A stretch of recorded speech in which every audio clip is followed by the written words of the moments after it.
ಬನ್ನಿ ಫ್ರೆಂಡ್ಸ್, ನೀರಿನಲ್ಲಿ ಮುಳುಗಿ ಚಿನ್ನ ತೆಗೆಯುವ ತಜ್ಞರು ಬಂದಿದ್ದಾರೆ. ಏನು ಹೇಳ್ತಾರೆ ನೋಡುವ. ಆ ಚಹರೆ ಇರುವಂತ ವ್ಯಕ್ತಿ ನದಿಗೆ ಮುಳುಗಿದಾಗ ಏನ್ ಮಾಡ್ತಿದ್ದ ಅಂತ ಹೇಳಿದ್ರೆ, ಅಲ್ಲಿ ಚಿನ್ನಾಭರಣಗಳು ಏನಾದ್ರೂ ಇದ್ರೆ ಹೆಣದ ಮೇಲೆ ಅದನ್ನು ತೆಗೆದು ಬಿಟ್ಟು ಒಂದು ಕಲ್ಲಿನಲ್ಲೋ ಇವನು ಹೋಗುವಾಗಲೇ ಮೆಟೀರಿಯಲ್ ಹಿಡ್ಕೊಂಡು ಹೋಗ್ತಿದ್ದು ಕಲ್ಲಿನಲ್ಲೋ ಏನಾದರೂ ಇಟ್ಟುಕೊಂಡು ಅಲ್ಲಿ ಬದ್ನಿಟ್ಟ. ಮತ್ತೆ ಸಂಜೆ ಹೋಗಿ ಕೆಲಸ ಮುಗ್ದ ಮೇಲೆ ಯಾರು ಇಲ್ಲದಾಗ ಅದನ್ನು ಹೋಗಿ ತೆಗೆಯುವಂಥ ಪರಿಪಾಠ ಇಟ್ಟುಕೊಂಡಿದ್ದ. ಇದನ್ನು ಉಜಿರೆ ಪರಿಸರದಲ್ಲೂ, ಮೊಬೈಲ್ ಏನಾದ್ರು ಸಿಕ್ಕಿದ್ರೆ ಧರ್ಮಸ್ಥಳ ಪರಿಸರದಲ್ಲೂ, ಚಿಲ್ಲರೆ ಹಣವನ್ನು ಹೋಟೆಲ್ಗಳಿಗೆ ಕೊಡುವಂಥ ಪರಿಪಾಠ ಇಟ್ಟುಕೊಂಡಿದ್ದ ಒಬ್ಬ ವ್ಯಕ್ತಿ.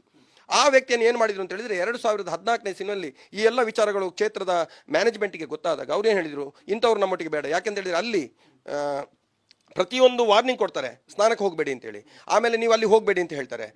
ಅಂತ ಇದರಲ್ಲಿ ಕೂಡ ಇಂಥದ್ದೆಲ್ಲ ಆಗ್ತದೆ, ಕದಿಬೇಡಿ ಅಂತ. ಕದಿಯುವುದು ಯಾರು ಅಂತ ಹೇಳುವಾಗ ಇಂಥವರು ಇದ್ದರೆ ನಮಗೆ ತೊಂದರೆ ಅಂತ ಹೇಳೋ ದೃಷ್ಟಿಯಲ್ಲಿ 2014ರಲ್ಲಿ ಅವರನ್ನು ನೀವು ಬೇಡ ಕೆಲಸಕ್ಕೆ ಅಂತೇಳಿ ಅವ್ರಿಗೆ ಏನು ಕೊಡಬೇಕಿತ್ತು ಸಂಭಾವನೆ ಇಲ್ಲ, ಅದನ್ನು ಕೊಟ್ಟು ಕಳಿಸಿದಂಥ ವ್ಯಕ್ತಿ ಒಬ್ಬ ಇದ್ದಾನೆ.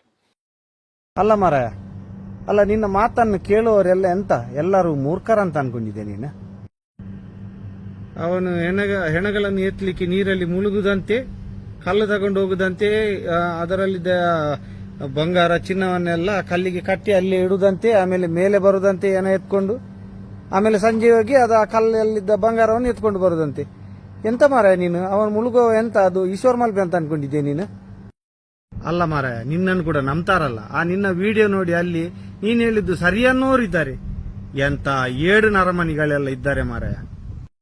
ನೀನು ಹೇಳುವ ಪ್ರಕಾರ ಅವನು ಮುಳುಗಿ ಹೆಣದ ಚಿನ್ನವನ್ನು ಕದಿಬೇಕಾದ್ರೆ ಅಲ್ಲಿ ಎಷ್ಟು ಆಳ ಇರಬೇಕು.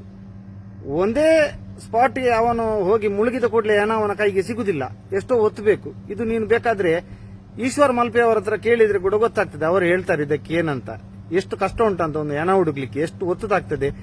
ಒಬ್ಬನಲ್ಲಿ ಆಗುವ ಕೆಲಸ ಅಲ್ಲ ಅದು ಕೂಡ. ಅವರು ಅದಕ್ಕೆಲ್ಲ ಇಕ್ವಿಪ್ಮೆಂಟ್ ಉಂಟು, ಅದನ್ನೆಲ್ಲ ಬಳಸ್ಕೊಂಡು ಅವರು ಅಲ್ಲಿ ಮುಳುಗಿ ಹುಡುಕುದು ಅಷ್ಟು ಈಸಿ ಇಲ್ಲ ಒಂದು ಹೆಣ ಹುಡುಕ್ಲಿಕ್ಕೆ.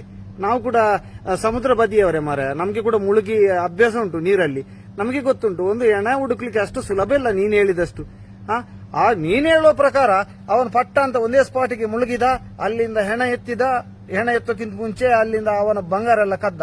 ಇದು ಎಂತ ಫಿಲ್ಮ್ ಅಂತ ಭಾವಿಸಿದ್ಯಾ ನೀನು? ಫಿಲ್ಮ್ ಸ್ಟೋರಿ ಹೇಳುದ ನಮ್ಗೆ? ನಾವಿದನ್ನು ನಂಬಲಿಕ್ಕೆ ನಾವೆಂತ ಮೂರ್ಖರ? ನಾನು ದಯಮಾಡಿ ಪೊಲೀಸರ ಹತ್ರ ಹೇಳುದು, ಈ ಬೋಳಿ ಮಗನನ್ನು ಎತ್ಕೊಂಡು ಹೋಗಿ ಎಲ್ಲ ವಿಷಯ ಸಿಗ್ತದೆ. ಇವನೇ ಕಳ್ಳ, ಇವನೇ ನಿಜವಾದ ಕಳ್ಳ, ಇವನಿಗೆಲ್ಲ ಗೊತ್ತುಂಟು.